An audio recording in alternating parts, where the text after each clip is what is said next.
y ingresar ya a debatir el último tema de este semestre, que es la responsabilidad penal de las personas jurídicas. Bien, la clase de hoy se llama, anote por favor, extinción de la pena. Extinción de la pena.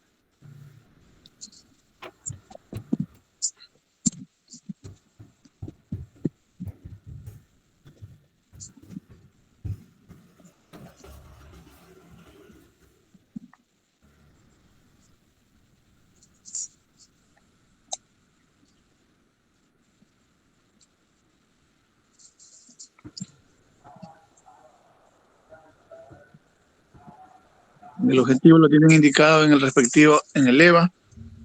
Vamos a reflexionar las formas de extinción de la pena, ¿sí? Bien.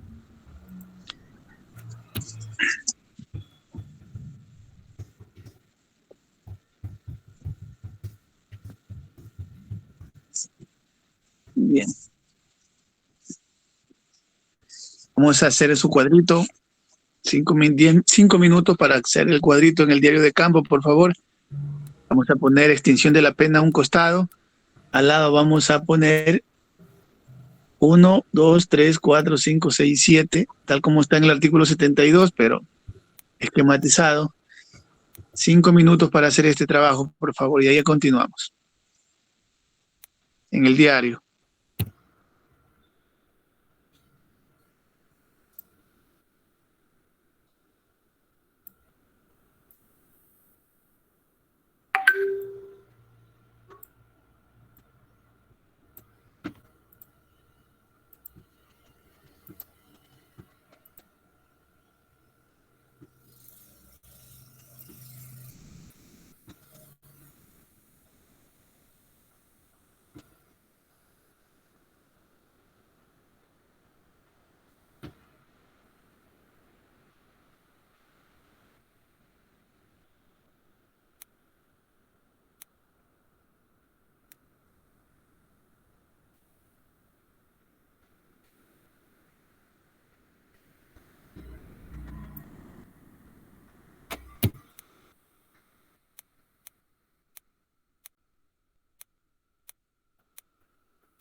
Bien, vamos a continuar.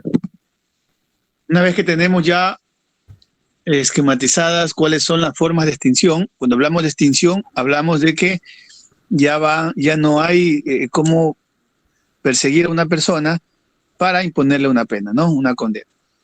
Y aquí está hablando de la pena en general. Aquí no está hablando solamente de la pena de privación de libertad, sino de la pena en general, de todas las penas a las que ustedes clasificaron ya.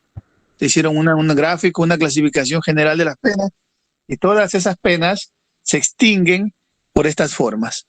Luego hay reglas particulares que las vamos a ver más adelante, pero en principio todas las penas se extinguen a través de estos mecanismos. El primero de ellos, cumplimiento integral de la pena en cualquiera de sus formas. Vamos a ver, ¿qué significa cumplimiento integral de la pena?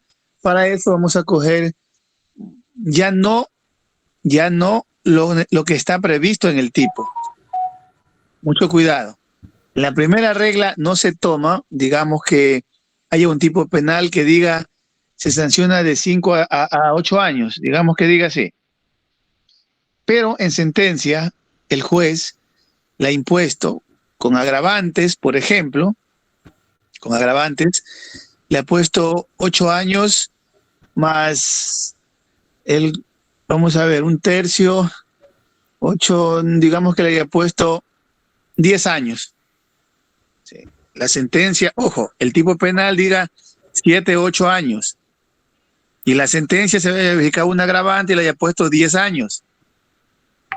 Cuando vamos a aplicar esta primera regla, un ratito que...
Bien, está pasando gente que se vende agua por ahí. Bueno, les decía, ¿no? Para esta regla no se toma en cuenta la sentencia que dice el tipo. Si el tipo dice de 8 a 5, no, ustedes dejen de lado eso. Ustedes aquí van a tomar en cuenta el cumplimiento integral, lo que el juez le ha puesto en una sentencia. Repito, si por ejemplo le ha puesto en un delito de 7 a 8 años, le ha puesto 10 años por haberse verificado agravantes.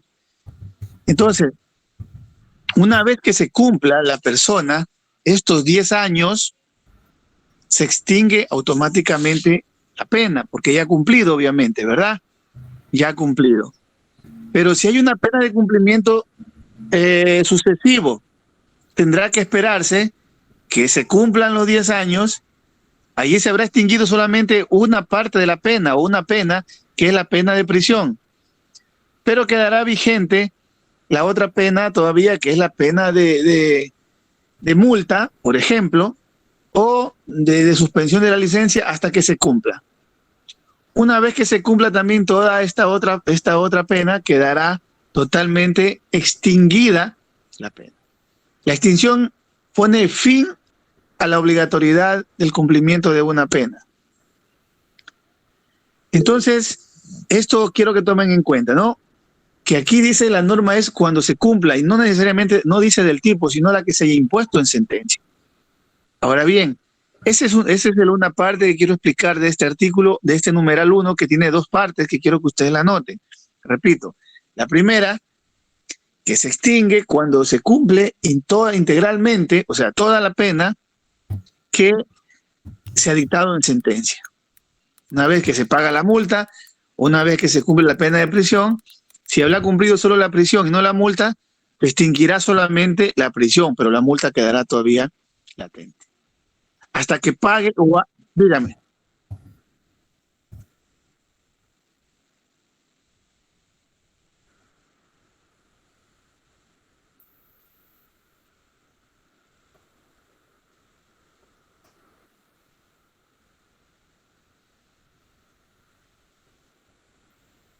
Sí, pero no, pero en la realidad no lo hacen eso. En realidad no hacen. En realidad la judicatura apenas tiene jueces para sentenciar, como para andar siguiendo juicios por coactiva. Es prácticamente no se ha dado. Ahora bien, otra cosa es la reparación integral. Cuando hay una persona y allí sí hay un bien embargado, por ejemplo, ahí sí lo hace bien. Pero supongamos que eh, eh, si le hace juicio coactivo o cualquier otra acción, aquí no se puede hablar de extinción porque ya se está cobrando, ¿no? La extinción es o una vez que se paga voluntariamente o coacción o mediante un juicio, o una vez que si no se paga y no le han cobrado, opera la prescripción. Eso vamos a ver más adelante, la regla de la prescripción. Por ahora, esta norma dice cuando se ha cumplido. Es decir, cuando voluntariamente haya pagado la multa y la pena o haya cumplido, ¿no? Ahora, esa es la Todo primera lo parte. La primera establecido por el parte juez, doctor. sí, exactamente. La primera parte quiero que quede lo que ha establecido por el juez en sentencia. Estamos. La segunda parte de este numeral 1, que también quiero que la noten, es en la partecita que dice cumplimiento integral, en la partecita que dice en cualquiera de sus formas. ¿Qué significa cumplimiento integral en cualquiera de sus formas? O sea, en cualquiera de sus formas hay varias formas de cumplir la condena. Por ejemplo, la privación de libertad tiene en la mayoría de los delitos, tienen beneficios en el libro tercero, que son los beneficios penitenciarios, que cuando cumple, por ejemplo, el 60%, se acoge a un régimen de prelibertad, que está en la casa, sale y regresa, por ejemplo, los fines de semana, o regresa a firmar, ¿no es verdad? O está con prohibición de salida, o tiene que presentarse cada 2 días, cada 3 días a la cárcel. O sea, son formas de libertad condicionada, por así decirlo. Y eso también forma parte del cumplimiento. Eso también forma parte del cumplimiento. No, no, grillete es otra cosa. Eso es una medida cautelar. Estamos hablando aquí de pena. Entonces, lo que quiero decir es que si una persona ya ha sido sentenciada y está presa y ha cumplido el 60% y le permiten salir con prelibertad, no es que ya porque sale de la cárcel ya la pena se extingue, no. Tiene que terminar cumpliendo todo el tiempo que le falta hasta que se termine el régimen de prelibertad también. Si le han puesto, digamos, 10 años, el 60% son 6 años. A los 6 años él saldrá libre, pero no cumplirá todavía la pena, que son 10 años. Los otros 4 años tendrá que cumplirlo mediante presentaciones periódicas, ir a firmar, presentarse los fines de semana a la cárcel, etcétera, etcétera. Y aquí tiene que darse, esta es una forma de cumplimiento, ¿no es cierto? El 60% adentro y el 40% afuera. Entonces, tiene que darse integralmente todo el cumplimiento. No basta con que salga libre con una prelibertad y ya se extinguió. No, tiene que terminar cumpliendo en libertad esos 10 años, por ejemplo, o el 100% de la pena. Solamente ahí se habrá extinguido. En otras palabras, cuando habla de en cualquiera de sus formas, quiere decir que cuando se somete a una persona a beneficiario o le dan después arresto domiciliario como pena, o lo que vimos que es prohibición de ausentarse de un lugar determinado, tendría que cumplir toda, ¿cierto? Por mucho que haya salido de la cárcel, tendría que terminar cumpliendo toda para que se extinga la pena.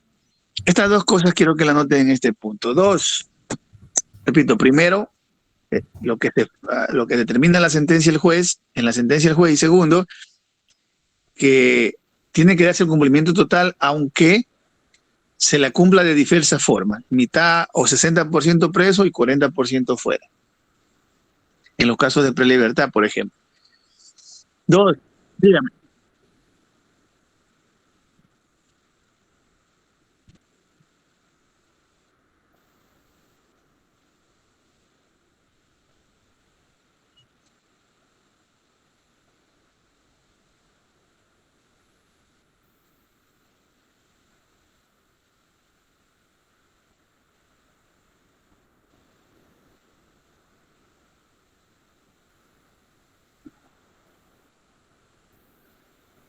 A ver, eso es otra cosa, hijo. Eso es otra cosa. No confundamos medidas cautelares, no confundamos suspensión condicional de la pena y no suspendamos formas de extinción de la pena.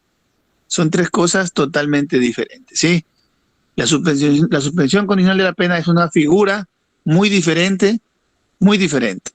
No estamos hablando aquí ya de suspensión. Eso lo verán en procedimiento penal cuando veamos proceso penal 2. Ahí vamos a ver la suspensión condicional de la pena, pero eso no trae a colación aquí. Estamos.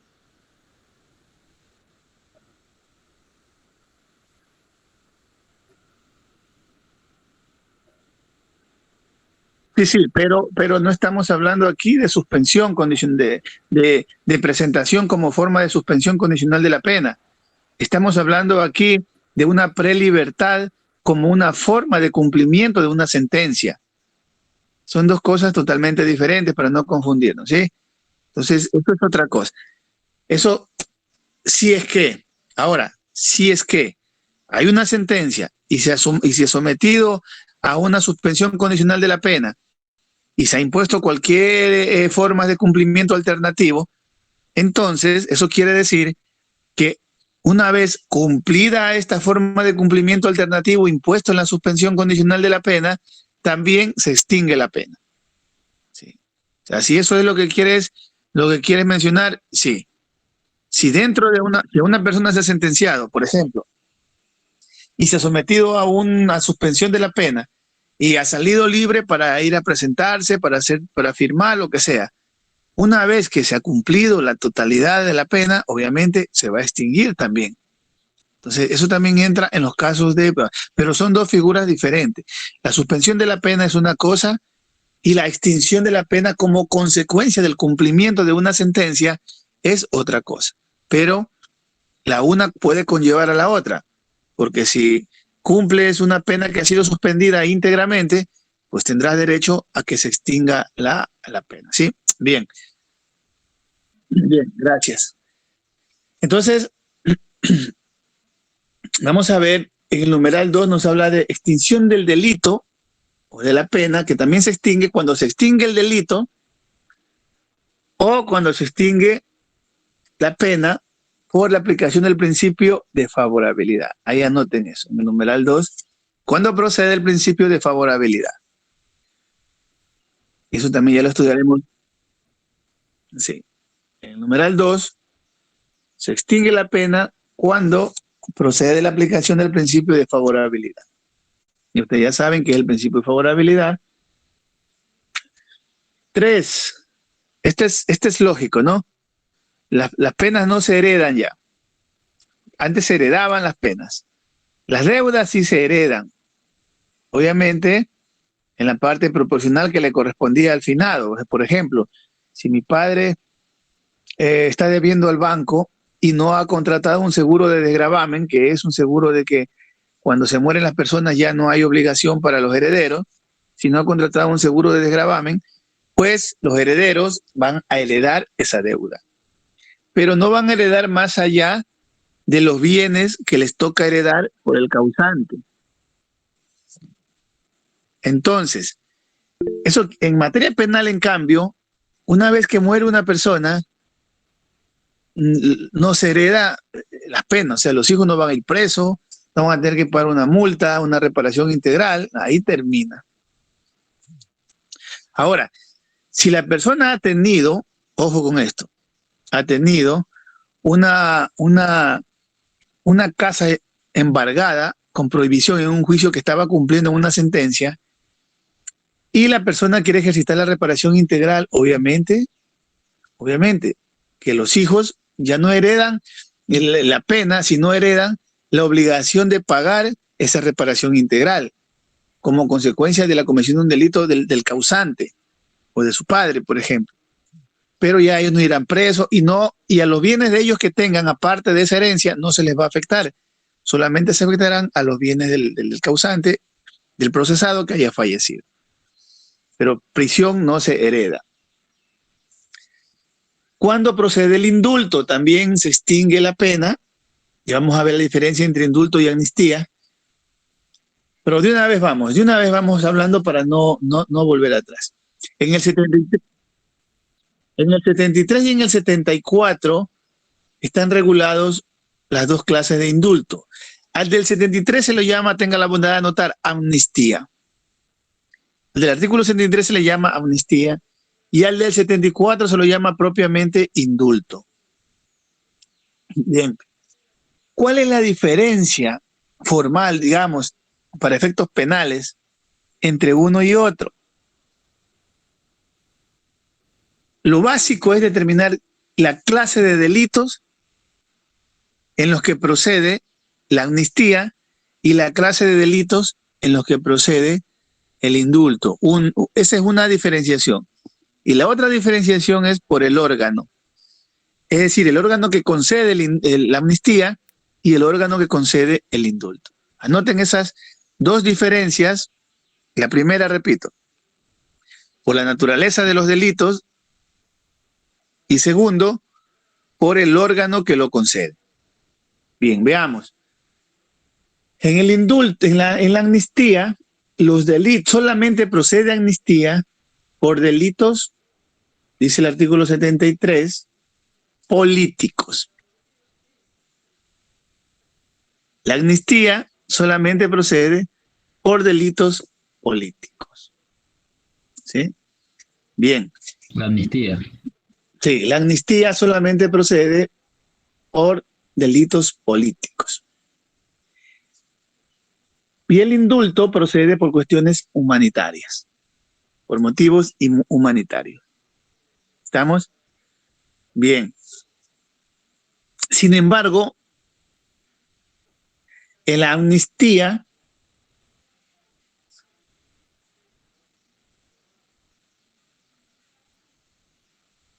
o en el indulto no se puede conceder este beneficio en determinados delitos. Y está en el inciso segundo del artículo 73. Contra la administración pública, genocidio, tortura, desaparición de personas, secuestro y homicidio por razones políticas o conciencia. En esos casos no se puede. Eso le quiere decir que...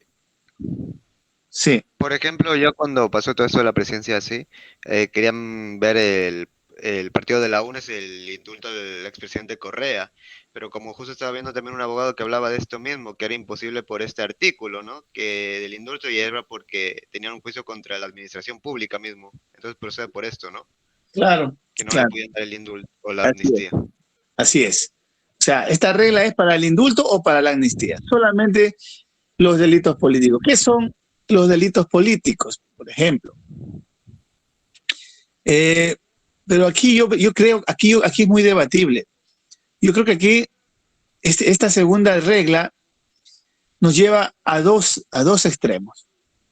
O solamente no procede la amnistía para los delitos, o solamente en la amnistía hay la excepción de que no procede para los delitos contra la administración pública, genocidio, o no proceden tanto en la amnistía como en el indulto. O sea, esa interpretación se las trae de que están regulados en artículos separados. Porque yo puedo hacer la primera interpretación frente al caso que tú pusiste del presidente Correa, por ejemplo. Yo puedo decir, a ver, yo sí le puedo dar indulto presidencial por un delito contra la administración pública, porque el artículo 74 no me prohíbe. Yo no, a ver, vamos a ver. El 74, bla, bla, bla, se concederá privada de libertad, o sea, de buena conducta, la solicitud se podrá nuevamente. Nunca dice que no procede en los delitos advertidos en el artículo 73. ¿Sí? Esa es una interpretación. Eso es lo hermoso del derecho. Una interpretación. Señor, aquí no me está poniendo prohibición. Sí, pero el otro le va a decir, a ver, sí. Pero una forma de interpretación penal no es solamente la literal, la de un artículo y nada más. Otra forma de interpretación es la conforme a la Constitución, concretamente a la Ley Orgánica de Garantías y Control Constitucional, Una forma de interpretación es la interpretación sistemática de las normas. Es decir, analizando una o dos, tres normas, primero de una misma ley y luego con otras normas. Y luego confrontamos con el artículo 73. Y el 73 nos dice, nos confunde. Nos dice indulto o amnistía. Lo correcto era que el legislador ahí diga amnistía. Y en el 74 indulto. Pero para que eso sea así, debió también, no, lo correcto era que solo ponga ahí amnistía, porque en el numeral 7 del artículo 72 la separa el indulto de la amnistía, ¿no es cierto? Entonces, sí. Claro, o sea, arriba indulto, abajo amnistía. Se contradice. Entonces el 74 habla de indulto o amnistía, cuando lo correcto era ahí, para evitar confusiones, poner amnistía. Y ahí sí solo se entendía que ese 73 era solo para la amnistía. Pero emplea una técnica un poco rara y pone indulto o amnistía.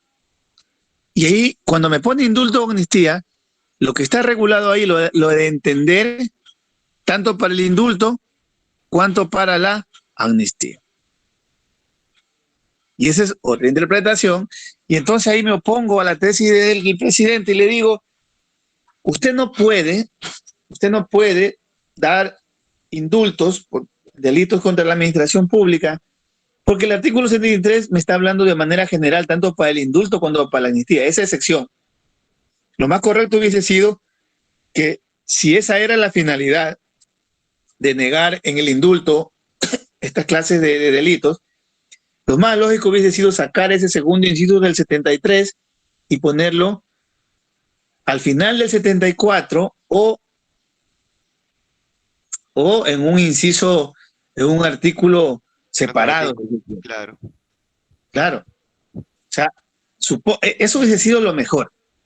O por último, ubicarlo al final del artículo 74 en un apartado diferente y decir, en los casos del artículo 73 y del 74 no se concederán, ¿no es cierto?, claro, ni indultos ni amnistía por los siguientes delitos.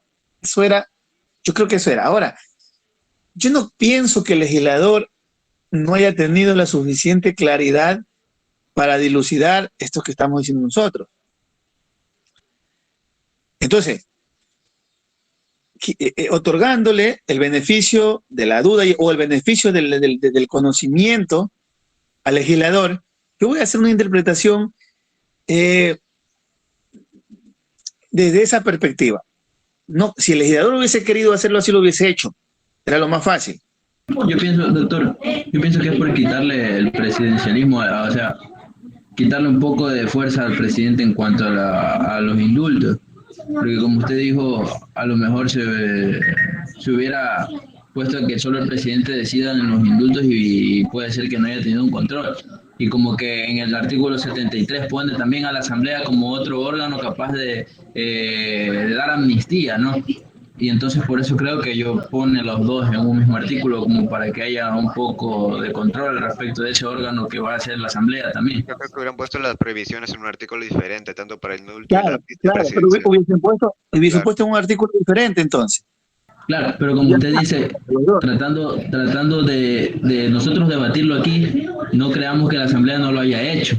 Simplemente puede ser un parámetro que la Asamblea haya utilizado. Porque si nosotros lo estamos debatiendo, ellos también han de haber entrado a análisis.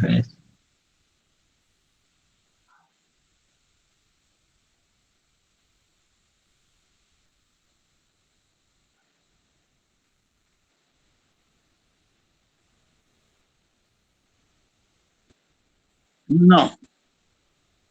Es al revés. Es al revés. Lo que tú dices es al revés.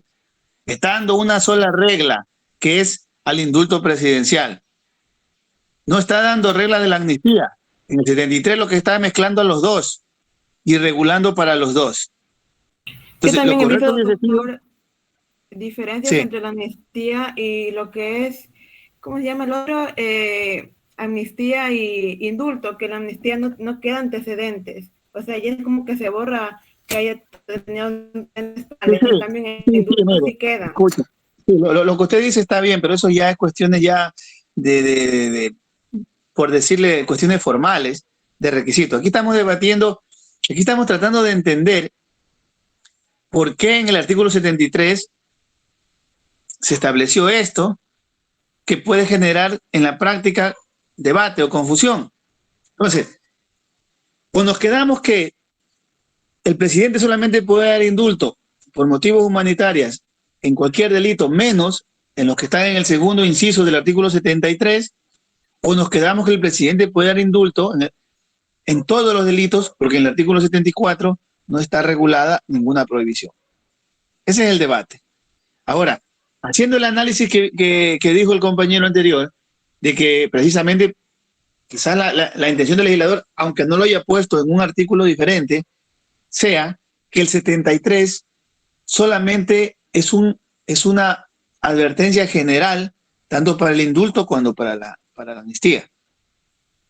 Y, y en ese sentido, entonces, no procederá ni indulto ni amnistía en esta clase de delitos. Así de sencillo. Es como para ¿Cierto? ponerle la trampita ahí. Sí. Lo hizo, pero lo hizo Sí. un poco difícil de entender. Pero ahora vamos a ver si esa trampita, si ese argumento que dice la Asamblea tiene peso. Y le voy a poner el siguiente ejemplo. Una persona ha cometido desaparición forzada o delitos contra la administración pública, se ha hecho peculado, concusión, se ha ganado $5,000, digamos. ¿Sí? Se va a la cárcel, en la cárcel tiene un cáncer terminal. Terminal. Ya lo detectan en último estado, inclusive, que le quedan 30 días de vida. Porque ya lo operaron y el cáncer está ahí. Contra la administración pública. ¿Será humano tenerlo a esa persona en la cárcel metida? No, pues sí sería el indulto.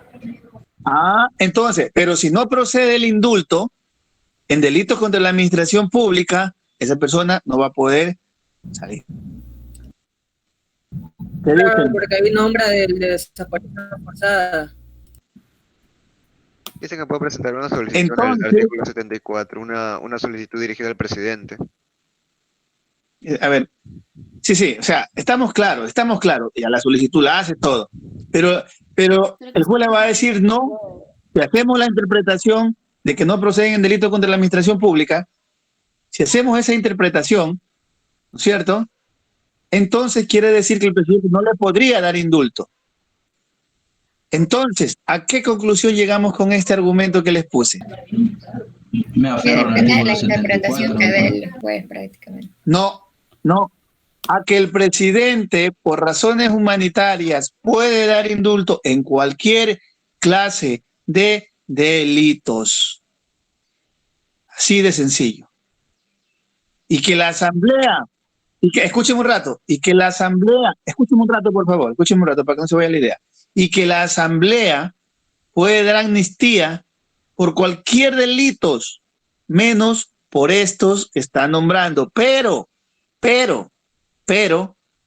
si una persona a la que por un delito político, ¿no es cierto? Si una persona por un delito político que ha cometido un delito contra la administración pública de naturaleza política, un alcalde, un concejal, etcétera, ha cometido un delito contra la administración pública, la amnistía le dice no va a proceder porque es un delito contra la administración pública, pero si una vez le detectan cáncer terminal, ya no procede la amnistía y esa persona puede pedir el indulto. ¿Sí entienden cuál es, no la trampa, sí entienden cuál es la intención del legislador? O sea, ¿a quién va dirigida prácticamente? Ya no sería la Asamblea, sino al presidente y ahí se aplicaría el indulto por ley humanitaria. En cualquier delito. ¿Sí? Ahora, díganme.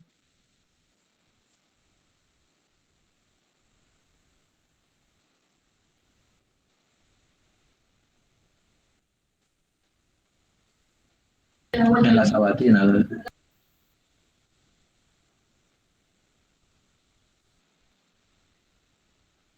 Ya, pero ese A es todos un los delito. mencionados. Ya, pero ese es un delito donde procede el indulto. Ahí yo no veo problema, porque ahí razón humanitaria es un delito que no está prohibido aquí. Entonces yo ahí no veo conflicto.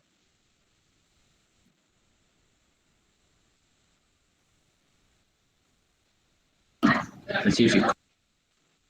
Sí, sí, pero bueno, eso es sí, pero a ver, eso en este momento no estamos debatiendo, porque en ese caso es un delito que no es contra la administración pública, que no está prohibido aquí, y está bien que el presidente le haya dado por razones humanitarias. Hacen el estudio y obviamente le dan. Si el padre tiene que mantener a su hijo, bueno, etcétera, etcétera, ¿no? Eso no hay conflicto ahí. Lo que estamos debatiendo primero es si esta excepción en esta clase de delitos procede para el indulto o para también para la amnistía. Ahora, en el caso que pone el compañero, primero, de que el presidente no dio le decían que no puede dar indulto por razones humanitarias en delitos contra la administración pública, si es que no, a ver, si es que no hay una cuestión meramente humanitaria en esa clase de delitos que sea apremiante, como por ejemplo una enfermedad catastrófica, el presidente no puede otorgar indultos porque a él le da la gana. O sea, esa es una traba muy importante. Eso es un trabajo sociológico que se hace, un estudio para determinar cuál es la razón humanitaria. Y por eso hay el reglamento de indultos, de amnistía. Repito, el presidente no puede dar indultos, puede dar indultos en cualquier delito, pero solamente por motivos humanitarios. Enfermedades terminales, una cuestión donde probablemente el padre tenga que salir a mantener, pero mediante un informe bien detallado. Por ejemplo, si se trata de un delito, de un homicidio, alguien mató a un político y después la hijita le va a decir, oiga, quiero que mi papá salga para trabajar. No, perdóname, eso no es razón humanitaria. Tienen que ser razones humanitarias extremas, de extrema pobreza, por ejemplo. De extrema pobreza. Un momentito.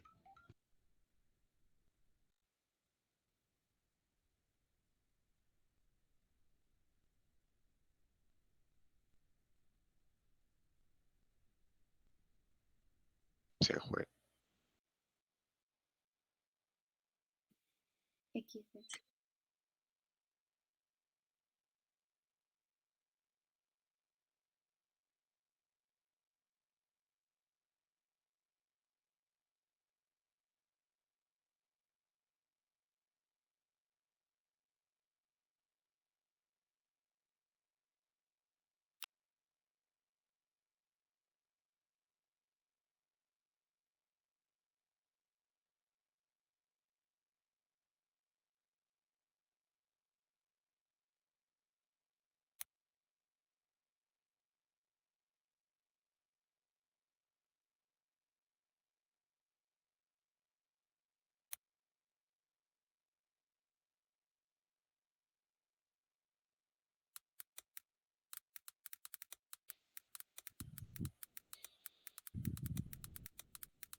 ¿Qué andas viendo? ¿Qué te digo? La que tiene lentes ahí.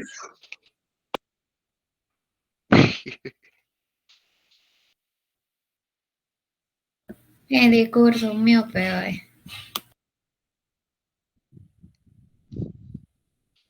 Qué asco.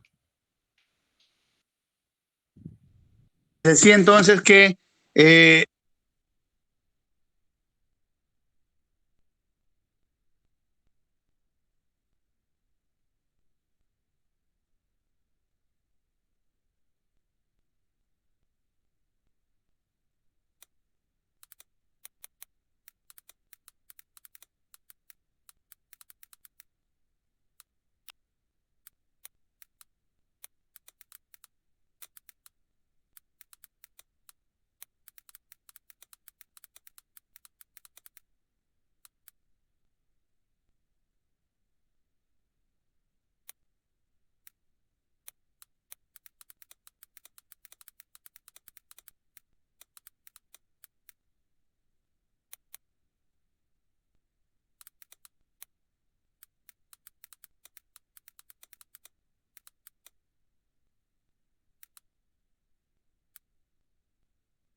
Bien, entonces, que quede claro la diferenciación esta, ¿no?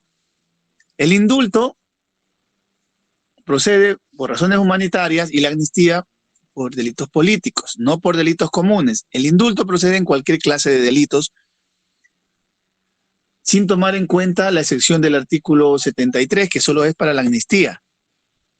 Pero el indulto procede en cualquier clase de delitos siempre que exista motivos humanitarios, como por ejemplo, extrema pobreza y enfermedades catastróficas. Nada más. La regulación formal la tienen tanto en la Constitución como en la Ley Orgánica de la Función Legislativa, a la que habrá que remitirnos para establecer cuál es el trámite, el procedimiento, etcétera, etcétera. Esta es la diferenciación. Entonces, una vez que el presidente conceda el indulto o la Asamblea conceda la amnistía, se habrá extinguido la pena. Con esto concluyo esta parte. Bien, otra forma de extinguir la pena es la prescripción. Recuerden, estamos hablando de prescripción de pena, no de acción penal, de pena. Es decir, tiene que haber una sentencia ejecutoriada, condenatoria, ¿no? Listo. Mientras no haya sentencia condenatoria ejecutoriada, no se puede hablar de extinción de la pena o de prescripción de la pena. Si ahí se puede hablar de extinción de la acción o de prescripción de la acción, eso es otra cosa. Eso nos reservamos para la clase de Derecho Procesal Penal. Bien. Artículo 75, prescripción de la pena. Con esto terminamos la clase del día de hoy. Les programo un ejercicio para que trabajen la siguiente hora con las medidas de protección y con esto. Bien. La prescripción como forma de extinción de la pena prescribe conforme a la siguiente regla. Repito, tiene que haber una condena, una sentencia condenatoria, ¿no? Ejecutoriada. Primero, la regla 1 dice, las penas donde se priva de la libertad a una persona prescriben, ojo, aquí está clarito, en el tiempo máximo de la pena de libertad. Ahora sí, prevista en el tipo penal. Aquí no dice de la pena dispuesta por el juez, sino de la pena prevista en el tipo. Eso quiere decir, si la pena dice de 5 a 8 años, vamos a tomar en cuenta si el juez le pone 10 y la persona está prófuga, no tiene que esperar lo que le ha puesto en la sentencia, sino tiene que esperar, tiene que computabilizar desde el rango mayor, que son 8 años, que está en el tipo, más, dice, el 50%. 8 años más el 50% son 4, serían 12 años. ¿Sí? Así. ¿Siempre es el rango Si no mayor o solamente en ese caso porque fueron 10? Máximo dice. El máximo previsto en el tipo. El numeral 1 dice el tiempo máximo. ¿Cuál es el máximo de 5 a 8? 8. ¿Cierto? Más el 50%, 4 son 12 años. Ahí la persona podrá aparecer, pedir que el juez declare la prescripción y ya no estará huido, ¿no? Si está libre. Porque se supone que aquí la persona está prófuga, ¿no? Bien. 2. En las penas no privativas de libertad, ya saben cuáles son ustedes las no privativas de libertad, prescriben el tiempo máximo de la condena más el 50%. Igual, no cambia. ¿Cuál es una pena no privativa de libertad? Nómbreme rapidito. Infracción de tránsito. Como yo digo pena, no digo delito. Limitación en la licencia profesional era pérdida de Ya. derechos de participación. Pérdida de los derechos de participación. Arresto domiciliario. Entonces, digamos que arresto domiciliario, prohibición de salir de un lugar determinado, ¿verdad? Bien, si le ponen 5 años de prohibición de salir de un lugar determinado, si le han puesto así, pues habrá que esperar exactamente 7 años y medio para que prescriba la pena. A ver, no si le ponen, si en el tipo dice, será arresto, no, o una pena de arresto domiciliario de 5 a 7 años y el juez le pone 10 años, tendrá que simplemente cumplir lo que dice en el tipo. Si dice multa perdón, suspensión de la licencia de conducir de 5 años le pone el juez, pues deberá haberse basado en el tipo, pero si hay agravantes le pondrá más. Habrá que buscar lo que dice el tipo. Hay que tomar en cuenta siempre lo que dice el tipo para computar el máximo y de ahí aumentar el 50%.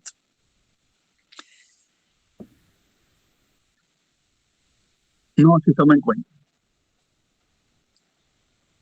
Solo lo que le impuso el juez, ¿verdad? No, la agravante impuesta no. Se tomará en cuenta lo que dice el tipo, nada más. No la agravante. Más del 50%. Doctor, y en caso de que se pongan, Sí. Dígame. en caso de que se pongan más de 2 penas privativas, no privativas de libertad, que sí se puede hacer, se tiene que esperar a que se cumplan las 2. ¿Ahí qué criterios aplicamos para determinar la simultaneidad o la sucesividad? ¿No, verdad? Entonces, ahí no habría problema, porque si recuerden que solo se acumulan las penas de prisión, ¿no es cierto? Las penas de prisión son las que, y las multas hasta un monto básico. Entonces, ahí habrá que ver si se impone una pena o unas penas diferentes, pues no hay acumulación, no habría problema. Se tomará la pena mayor y de ese rango se considerará para efecto de computabilizar el máximo y el 50%. Bien. Dice él, después de la regla 2, la prescripción de la pena comenzará a correr desde el día en que la sentencia quede ejecutoriada, ¿no? Por eso le digo, tiene que haber sentencia ejecutoriada.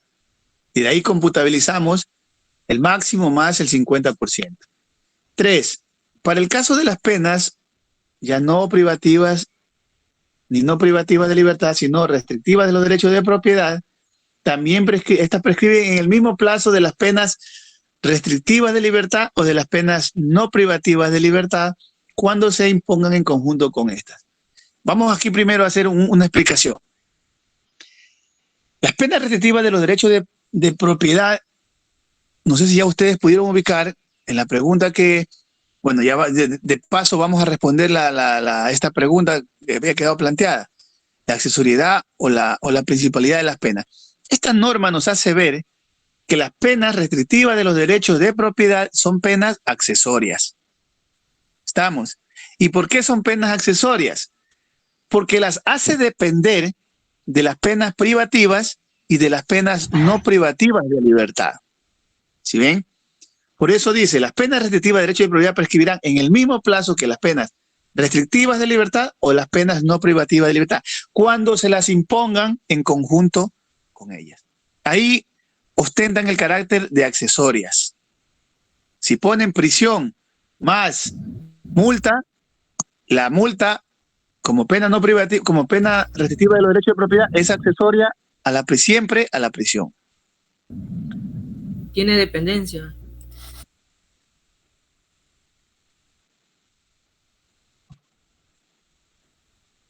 Cualquiera de las penas restrictivas de los derechos de propiedad, siempre que se las impongan conjuntas, ¿no es cierto? Se tornan accesorias a las privativas de libertad y a las no privativas de libertad. Siempre que sean simultáneas, ¿no? Sí, luego, si no se las ponen conjuntas, si solamente hay un tipo donde se le sanciona con una pena, un delito que diga solo multa, por ejemplo, prescriben en 5 años. También, contada de la fecha de que la sentencia quedó ejecutoriada. Esta tiene 2 reglas, ¿no? O tres reglas, por así decirlo.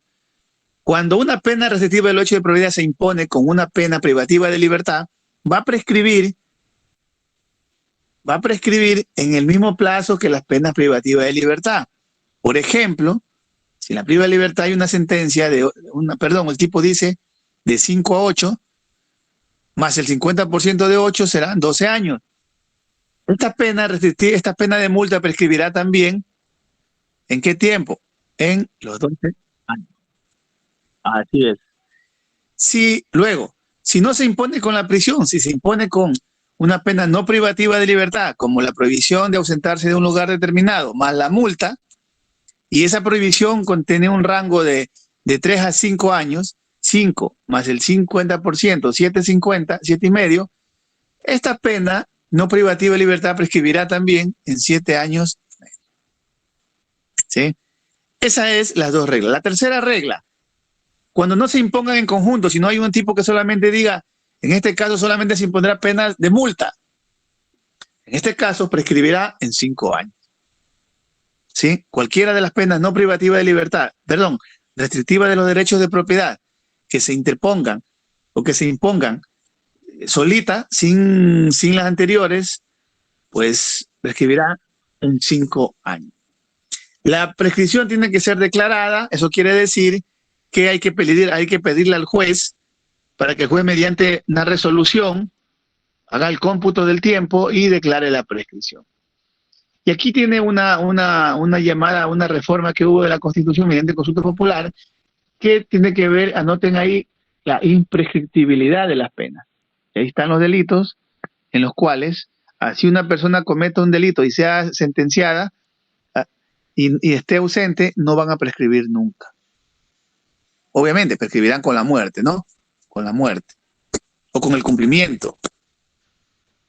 Bien, estas son las reglas de la prescripción que quería conversar con ustedes, dejarles marcar una diferencia, que no se confundan con las reglas de la prescripción de la acción penal, que es otra cosa. Aquí estamos hablando de la prescripción de la pena, de las reglas de extinción de la pena, de la prescripción como una forma de extinguir la pena. El título tercero del COI contiene un capítulo único que se llama la reparación integral, que contiene una referencia constitucional para la víctima. Este es el ejercicio del derecho de la víctima en la victimología. En la teoría de la victimología se contempla la necesidad de la reparación integral. Los mecanismos están regulados en el artículo 78. Este capítulo único, o título único, perdón, capítulo, tiene que estar esquematizado también en el diario de campo, por favor. Anoten, que les voy a revisar. El título 3, capítulo único, estará esquematizado en el diario de campo, como reparación integral. Bien, todo el título 3. Es un capítulo único, que son 2 o 3 artículos. Bien, dicho esto, estamos a las 9:30, a 10:30 ya.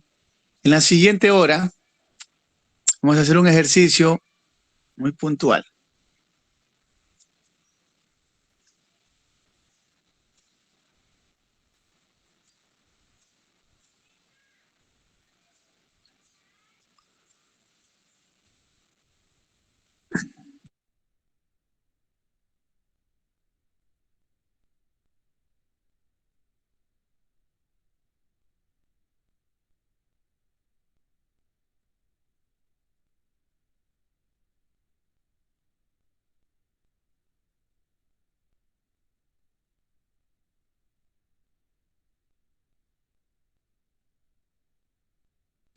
Bien, vamos a hacer el siguiente ejercicio. Ustedes hasta esta altura, supongo que ya conocen,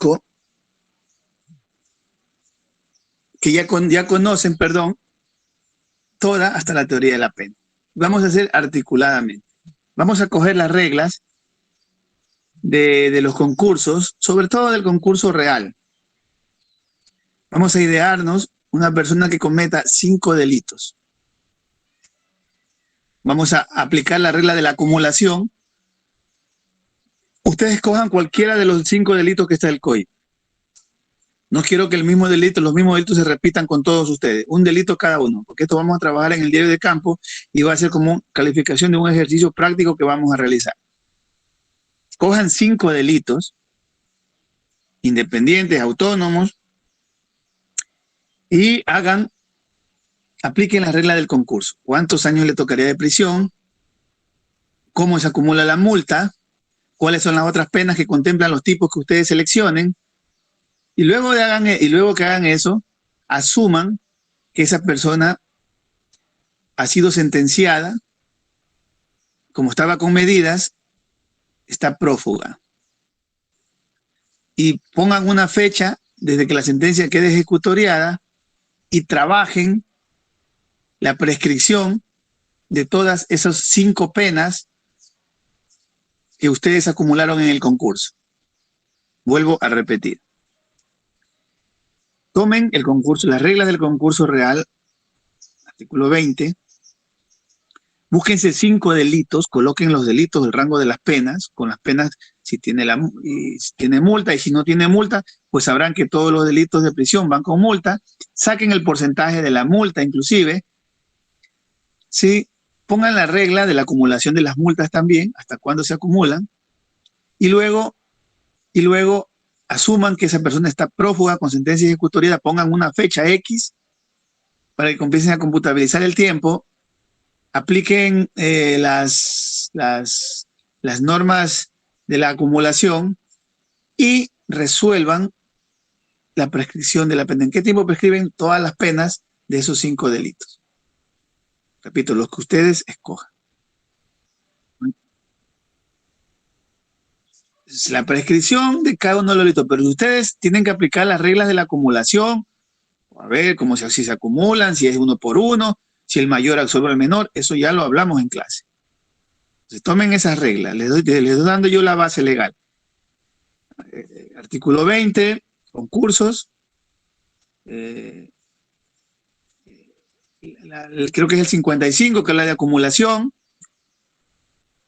¿no es cierto? Recuerden los copiados en los cumplimientos simultáneos sucesivos, miren si procede o no procede.